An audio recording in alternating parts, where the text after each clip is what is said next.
محرم کی یکم تاریخ سن ہجری کا 23 تھا، اداسی سے نڈال اس دن رسول اللہ کا طیبہ تھا۔ فلک بھی اپنی بینائی پہ شرمندہ ہوا ہوگا، یقیناً سوچتا ہوگا کہ اس نے آج کیا دیکھا۔ ذرا اب دل کو تھامو اور سنو اس قصہ غم کو، نہ ہرگز روک پاؤ گے یقیناً آنکھ کے نم کو۔ عدی کے خانوادے کے جری بیٹے کا قصہ ہے، وہ جس سے دین مہکا ہے، یہ اس غنچے کا قصہ ہے۔ وہ جس کو دیکھ کر شیطان بھی رستہ بدلتا تھا، وہ جس کی ایک نظر سے کفر کا ایوان دہلتا تھا۔ عرب کے معتبر تھے معترف اس کی ذہانت کے، صحابہ واری جاتے اس کے معیار عدالت کے۔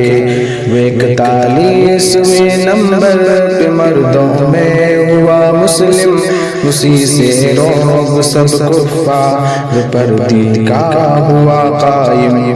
کئی فرمان اس کے بن گئے قرآن کا حصہ، نبی کے گھر بھی آئی اس کی بیٹی میری ماں حفصہ۔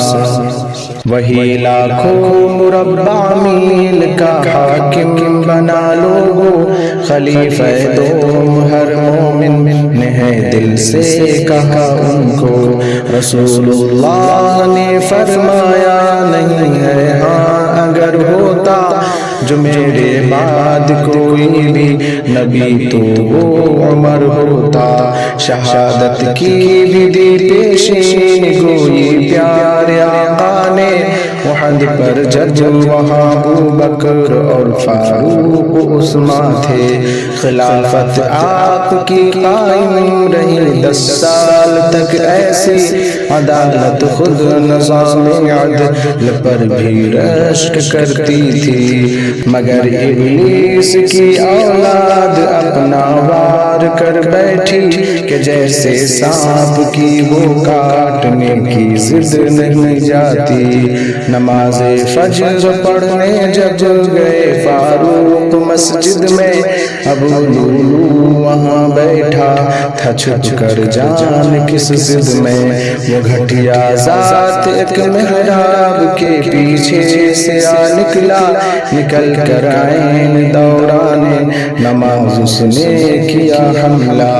کی خنجر سے وار اس نے عمر فاروق پر اس دم، تو بہ نکلا وہاں خون عمر کثرت سے پھر پہ ہم۔ مدینے کے در و دیوار سے وحشت ٹپکتی تھی، وہ دن 26 ذی الحج تھا، ہر ایک جانب اداسی تھی۔ تھا گھاؤ اتنا گہرا آنتوں کی کٹ گئی تھی سب، دوائی کا اثر بھی کچھ نہ ہوتا تھا عمر کو اب۔ تصور تو کرو کتنا کٹھن لمحہ تھا مسلم پر، کہ آفت ان پہ مڈنانے لگی پھیلائے اپنے پر۔ کیا پردہ گرا کر چل دیے فاروق پھر چلمن، ادھر رو رو بگائے چشم مسلم نے سبھی دامن۔ عمر کے جان سے ایسا خلا پیدا ہوا مصعب، یقین جانو قیامت تک نہ ہرگز بھر سکے گا اب۔